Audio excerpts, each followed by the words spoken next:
కూటమి ప్రభుత్వం చేసిన భూ దోపిడీపై వైసీపీ నేతలు ఎమ్మెల్సీ ఇసాక్ బాషా ఆగ్రహం వ్యక్తం చేశారు. గుంటూరు జిల్లా మంగళగిరి నియోజకవర్గం చినకాకాని గ్రామంలో ఇండస్ట్రియల్ పార్కు పేరుతో అంజుమాన్ ఏ ఇస్లామియా సంస్థకు చెందిన 71 ఎకరాల 57 సెంట్ల భూమిని కూటమి ప్రభుత్వం స్వాధీనం చేసుకోవడాన్ని ఆయన తీవ్రంగా ఖండించారు. నేడు పీజీఆర్ఎస్ కార్యక్రమంలో కూటమి ప్రభుత్వం తీసుకున్న నిర్ణయాన్ని వెనక్కి తీసుకోవాలని కోరుతూ అధికారులకు వినతి పత్రం అందజేశారు. అందరికీ నమస్కారం. ఈరోజు నంద్యాల కలెక్టర్ ఆఫీస్లో ఈ కూటమి ప్రభుత్వం చేస్తున్నటువంటి ఇంకొక అరాచకం గురించి దాన్ని ఆపే ఉద్దేశంతో మేము ఇక్కడ మెమొరాండం ఇవ్వడం జరిగింది. గుంటూరులో ఉన్నటువంటి అంజుమన్ వాళ్ళ ప్రాపర్టీ, మైనారిటీల వక్ఫ్ బోర్డు ప్రాపర్టీ, దాదాపు 75 ఎకరాల చిలుకు ప్రాపర్టీని ఇండస్ట్రియల్ పార్కుకు చేయడం కోసం అని చెప్పేసి ల్యాండ్ అక్విజిషన్ చేయాలని ఒక దురుద్దేశంతో ఎటువంటి ప్రకటన కానీ దాని కార్యాచరణ కానీ ఎటువంటివి ఏమీ చేయకుండా డైరెక్ట్ గానే లోకేష్ గారి ఫోటోతో ఒకటేసారి ఒక యాడ్ లెక్క వేసేసి తీసుకోవడం అనేది ఎంత దుర్మార్గమైన చర్య అనేది ప్రజలందరూ గమనిస్తూ ఉన్నారు. మా వక్ఫ్ బోర్డు ప్రాపర్టీలు కానీ, అంజుమన్ ప్రాపర్టీలు కానీ, మైనార్టీలకు సంబంధించిన ఏ ప్రాపర్టీ కానీ మీరు తీసుకోవడానికి మేము ఒప్పుకోము. ఎట్టి పరిస్థితుల్లో మా ప్రాపర్టీలు మేము కాపాడుకోవడానికి ఎంత దూరమైనా ఎంతవరకైనా పోరాడదామని చెప్పేసి మీ ద్వారా తెలుపుతా ఉన్నాను. ఈ కూటమి ప్రభుత్వము అన్యాక్రాంతంగా ఈ రకంగా చేయడము, మళ్ళీ కల్లిబుల్లి మాటలు చెప్పి ఇండస్ట్రియల్ పార్క్ డెవలప్ అవుతా ఉంది కదా అని చెప్పడము మాకేం అర్థం కావట్లేదు. ఆల్రెడీ అమరావతి కోసము ఎన్నో ఎకరాలు మీరు ల్యాండ్ అక్విజిషన్ కింద, ల్యాండ్ పూలింగ్ కింద తీసుకున్నారు. అదే రకంగా తీసుకోవచ్చు కదా ఇండస్ట్రియల్ పార్క్ కూడా. మీకు కళ్ళకు అత్యంత విలువైనటువంటి ఈ అంజుమన్ ప్రాపర్టీనే కనపడిందా మీకు?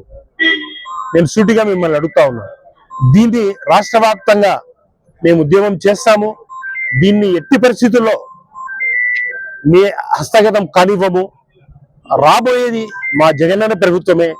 ఇటువంటి దురాఘాతాలకు స్వస్తి పలికి జగనన్న ప్రభుత్వము ప్రజలకు మంచి కోరే రకంగా చేస్తుందని చెప్పేసి మీ ద్వారా తెలుపుతూ, మా జగనన్న ప్రభుత్వం వస్తానే ఇవన్నీ ఈ ఆర్డర్స్ అన్ని రద్దు చేసేసి దాన్ని అంజుమన్ ప్రాపర్టీగానే ఉండే రకంగా చేసి అన్ని రకాలుగా దాన్ని ఇంకా డెవలప్ చేసి మైనార్టీ సంస్థలకు అన్నిటికీ, వక్ఫ్ బోర్డు సంస్థలకు అన్నిటికీ వాళ్ళ ప్రాపర్టీస్ వాళ్ళకు ఉండే రకంగా అన్ని రకాలుగా రక్షణ కల్పించే రకంగా మా జగన్ ప్రభుత్వం ద్వారా చేస్తామని చెప్పేసి మీ ద్వారా తెలుపుతా ఉన్నాను.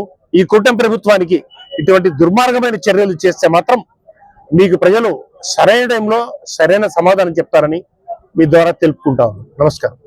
ఈరోజు అంజుమన్ ఇస్లామియా హింద్ సంబంధించినటువంటి 71.57 ఎకరాల భూమిని వక్ఫ్ బోర్డుకి ఎలాంటి ఇంటిమేషన్ ఇవ్వకుండా లోపాయికారితనంగా తన అనుయాయులకు కట్టబెట్టాలనేటువంటి దురుద్దేశంతో కూటమి ప్రభుత్వము ఇచ్చినటువంటి జీవోను ఉపసంహరించుకోవాలని చెప్పేసి ఈరోజు రాష్ట్ర వ్యాప్తంగా జరుగుతున్నటువంటి ఈ పోరాటంలో భాగంగా ఈరోజు నంద్యాల జిల్లా కలెక్టర్ గారికి ఒక వినతి పత్రం అనేటువంటిది సమర్పించడానికి ఇక్కడికి రావడం అనేటువంటిది 1962 వక్ఫ్ యాక్ట్ ఈ ఇస్లామియా అంజుమన్ ఇస్లామియాకు సంబంధించినటువంటి ఈ భూమి అనేటువంటిది గజెట్ నంబర్ 26లో వక్ఫ్గా చేయబడింది.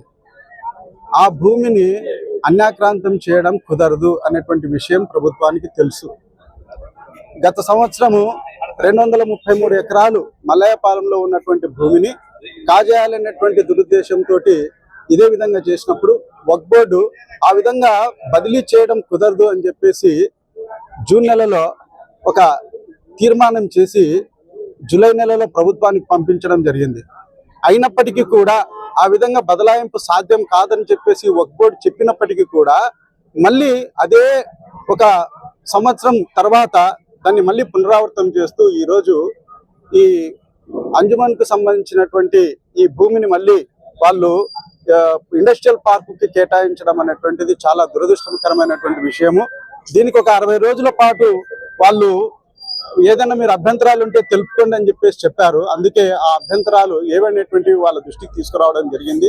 కాబట్టి ఈ విషయాన్ని గమనించి మీరు తక్షణమే మీరు విడుదల చేసినటువంటి జీవోను ఉపసంహరించుకోకపోతే ఈ రాష్ట్రంలో ఉన్నటువంటి ముస్లింలు ఒక్కరే కాదు, ఎందుకంటే ఇందాక మన జనరల్ సెక్రటరీ గారు చెప్పినట్లుగా ఇది ఈ రోజు మా వరకు వచ్చిందంటే రేపు ఖచ్చితంగా హిందువుల యొక్క దేవాదాయ భూములకు సంబంధించినటువంటి ఇష్యూ కూడా కావచ్చు. అదేవిధంగా క్రిస్టియన్ భూములపైన, క్రిస్టియన్ ఆస్తుల మీద కూడా రావచ్చు. కాబట్టి అందరూ ఏకమై పోరాడాల్సినటువంటి పరిస్థితి త్వరలోనే రాబోతుంది. కాబట్టి ఈ విషయాన్ని ప్రభుత్వం గుర్తించాలని చెప్పేసి చెప్తూ ఇంకా ఒక 2 ముఖ్యమైనటువంటి విషయాలు నేను ప్రభుత్వానికి చెప్పదలుచుకున్నాను. అయ్యా, మీరు ఈ రాష్ట్రంలో సంక్షేమాన్ని, అభివృద్ధిని పక్కన పెట్టారు. ఈ సంక్షేమాన్ని, అభివృద్ధిని పక్కన పెట్టి ఈ రాష్ట్రంలో ఇలాంటి దోపిడీలకు, అక్రమాలకు మీరు పాల్పడుతూ వీటిని ప్రశ్నించకుండా ఉండేందుకే ఈ రకమైనటువంటి అలజడిని ప్రజల్లో మీరు సృష్టిస్తున్నారు అని చెప్పేసి నేను మీకు ప్రశ్నిస్తా ఉన్నా. మీరు 2019 నుంచి 24 వరకు వైఎస్ఆర్సీపీ ప్రభుత్వం ఉన్నప్పుడు స్పెషల్ స్టేటస్ గురించి మీరు మాట్లాడినారు. ఆ రోజు మాకు సరైనటువంటి బలము కేంద్ర ప్రభుత్వంలో మా ఒత్తిడి వల్ల కేంద్ర ప్రభుత్వం తొలగి మాకు స్పెషల్ స్టేటస్ ఇచ్చేటువంటి పరిస్థితి లేదు. ఈ రోజు మీకు ఆ పరిస్థితి ఉండి కూడా మీరు స్పెషల్ స్టేటస్ తెచ్చుకోలేని పరిస్థితి మీకుంది. మీరు మొన్న ఏమన్నారు, 20 లక్షల కోట్ల ఉద్యోగాలు మీరు సృష్టించామని చెప్పారు. అసలు మన దేశ జనాభా ఎంతో మీకు తెలుసా? మన దేశ జనాభానే 750 కోట్లు, మన ప్రపంచ జనాభానే 750 కోట్లు లేదు. మీరు 20 లక్షల కోట్ల ఉద్యోగాలు సృష్టించామని చెప్పేసి చెప్పారు. సరే, పొరపాటు చెప్పారేమో, 20 లక్షల ఉద్యోగాలు అని అనుకుందాం. 20 లక్షల ఉద్యోగాలు మీరు ఎంతమందికి ఇచ్చారు, ఎక్కడిచ్చారు, ఎలా ఇచ్చారు? మీరు ఇవన్నీ కూడా కేవలము మీ అనుయాయులకు ఇచ్చినటువంటి గీతం భూములను కాపాడుకోవడం కోసమే ఈ విధమైనటువంటి ఈ డైవర్షన్ పాలిటిక్స్ అనేటువంటివి మీరు చేస్తున్నారు.